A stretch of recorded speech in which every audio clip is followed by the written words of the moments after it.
Last class में क्या देखे थे? द्विघात समीकरण। द्विघात समीकरण वो क्या था?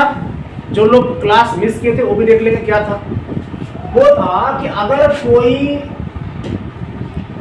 समीकरण x square plus b x plus c equal to 0 जहां ए 0 के बराबर नहीं है वाले फॉर्म में है तो उसको क्या कहेंगे हम लोग?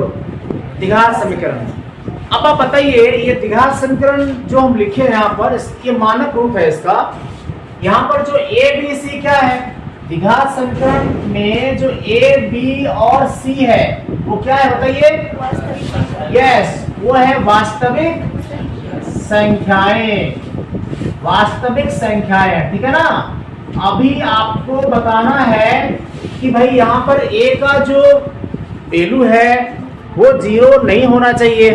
अगर हम 0 कर देते हैं ए का वैल्यू को तो इससे क्या फर्क पड़ेगा? क्या हो जाएगा? क्या हो जाएगा? जोर से बोलेंगे। द्विघात समीकरण नहीं होगा। क्यों नहीं होगा? क्यों नहीं होगा द्विघात समीकरण?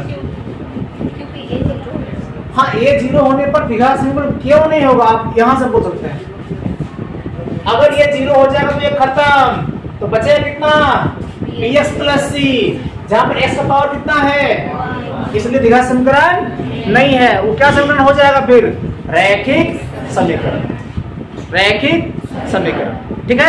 अब तो यहां पर हमने कहा कि द्विघात समीकरण जो x square plus b x plus c equal to 0 जहां पर ए का वैल्यू 0 नहीं है, जिसमें ए बी सी क्या है? वास्तविक संख्याएं हैं। ए का मान इस केस में 0 नहीं होना चाहिए। लास्ट क्लास में, लास्ट लेक्चर में हम लोग इसको बढ़िया से सीख लिए। अब बात आती है कि आपसे अगर ये पूछा जाए कि द्विघात समीकरण के मूल का प्रकृति, क्या ध्यान देंगे? द्विघात समीकरण के मूल का प्रकृति। तो मूल का जो प्रकृति है यानी कि द्विघात समीकरण में जो मूल निकलता है, बताइए द्विघात समीकरण में कितना मूल होते हैं? 2 मूल होते हैं। अगर हम यहां से बोलेंगे कि x square plus b x plus c equal to 0 द्विघात समीकरण है तो यहाँ एक्स का कितना मान आएगा? एक्स का 2 मान आएगा। एक्स का कितना मान आएगा? 2 मान आएगा। उसको क्या बोलते हैं? मूल। और द्विघात समीकरण में हमेशा मूल कितने होते हैं? 2 होते हैं। अब ध्यान देना है, क्या ऐसा हो सकता है कि जब हम 2 मूल निकाल रहे हैं द्विघात समीकरण का, क्या दोनों मूल समान हो जाएगा? x का वैल्यू 2 आया, x का वैल्यू 2 आया, x का वैल्यू -4 आया है, x का वैल्यू -4 आया। क्या ऐसा हो सकता है कि दोनों उसका मूल समान हो गया? हो सकता है, हो सकता है। और हम उसको बिना निकाले पता लगा सकते हैं। ये तो जादू है मूल के प्रकृति का। द्विघात समीकरण का जो मूल निकालेंगे वो दोनों समान होगा या दोनों समान नहीं होगा या इसका मूल होगा कि नहीं, ये सब पता लगाने के लिए हम द्विघात समीकरण के मूल का प्रकृति को समझने की कोशिश करेंगे, ठीक है। तो हम क्या करेंगे? हम यहाँ पर देख के बता देंगे, सवाल को देख के बता देंगे, थोड़ा सा काम करके बता देंगे कि इस द्विघात समीकरण का मूल का प्रकृति कैसा है। मूल का प्रकृति मतलब ये मूल दोनों समान है या असमान है। हालांकि दोनों ही केस में क्या होंगे? वास्तविक संख्या होंगे, लेकिन असमान है कि समान है उसका पता लगा लेना है, ठीक है। तो क्या करेंगे इसके लिए? इसके लिए क्या करेंगे? सबसे पहले हम लोग क्या करेंगे? एक्स स्क्वायर पर जो गुणांक है यहाँ पर ए है, एक्स स्क्वायर पर जो भी गुणांक है वहां पर ए है। एक्स का गुणांक क्या है? बी है। और यहाँ कितना है? सी है। तो हम निकालते हैं विविक्तर। क्या बोलते हैं उसको हम लोग? विविक्तर। तो विविक्तर जो निकालते हैं वो जो विविक्तर हो गया वो जिसको हम कहते हैं इंग्लिश में डिस्क्रिमिनांट। क्या बोलते हैं उसको? इंग्लिश में उसको कहते हैं डिस्क्रिमिनांट। DISCRIMINANT। क्या कहते हैं इसको हम लोग? डिस्क्रिमिनांट। तो डिस्क्रिमिनांट का पहला लेटर क्या है? डी। क्या है? डी है।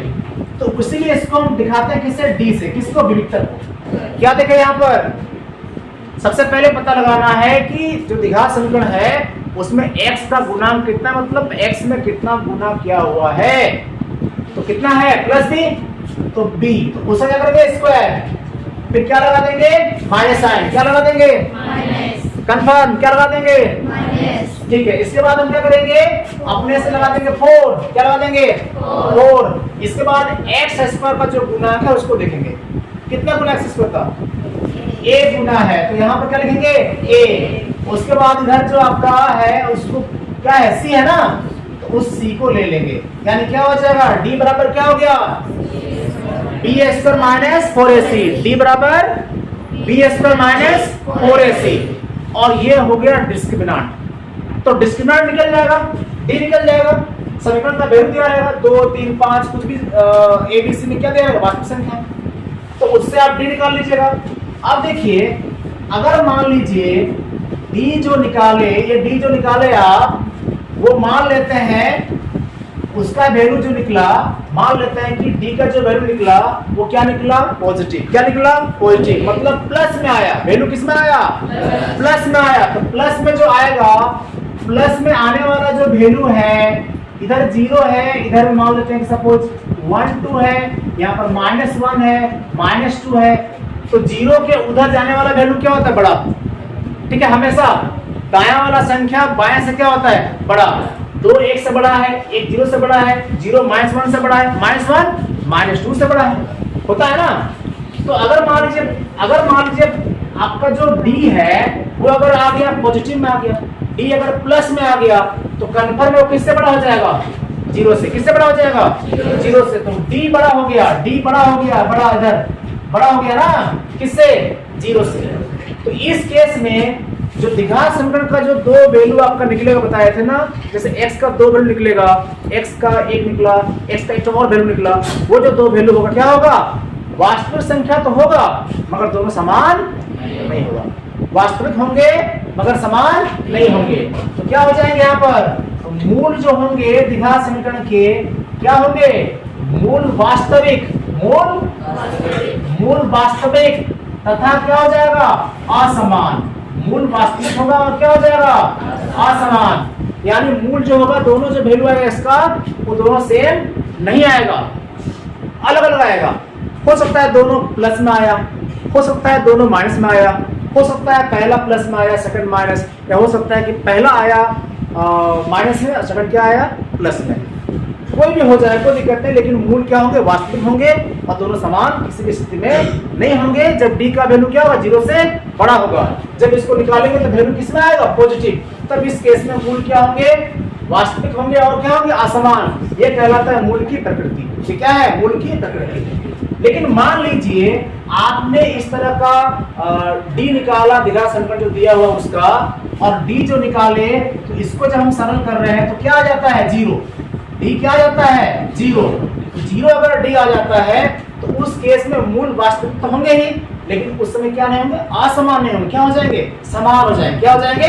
समान। तो यहाँ से मूल क्या हो जाएंगे? वास्तविक। मूल क्या हो जाएंगे? वास्तविक। तथा क्या हो जाएगा? तथा क्या हो जाएगा? समान। तथा समान हो जाएगा। हो गया ना। अब तीसरा केस आएगा। तीसरा केस कि अगर मान लीजिए कि ये जो वैल्यू आया है वो वैल्यू क्या हो गया? वो वैल्यू अगर माइनस में आया, डी का वैल्यू किस में आया? माइनस में आया। डी का वैल्यू माइनस में आएगा तो क्या हो जाएगा? 0 से क्या हो जाएगा? 0 से छोटा। तो उस केस में डी का वैल्यू 0 से क्या हो जाएगा? छोटा। इस तरफ वाला बड़ा होता है, इधर वाला क्या होता है? छोटा। तो उस समय में क्या होगा? समीकरण जो द्विघात वाला होगा, यानी द्विघात समीकरण जो होगा उसका कोई मूल नहीं होगा। द्विघात समीकरण का कोई मूल नहीं होगा। कब? जब डी का वैल्यू क्या आ जाएगा? माइनस में आएगा, यानी डी का वैल्यू क्या हो जाएगा? 0 से छोटा हो जाएगा, तो कोई मूल नहीं होंगे। ऐसा आपको मैट्रिक में बताया जाता है, ऐसा आपको क्लास 10 में बताया जाता है। अब जब डी का वैल्यू छोटा होगा 0 से तो कोई मूल नहीं होंगे। ये सिर्फ आपको मैट्रिक तक ही जानना है।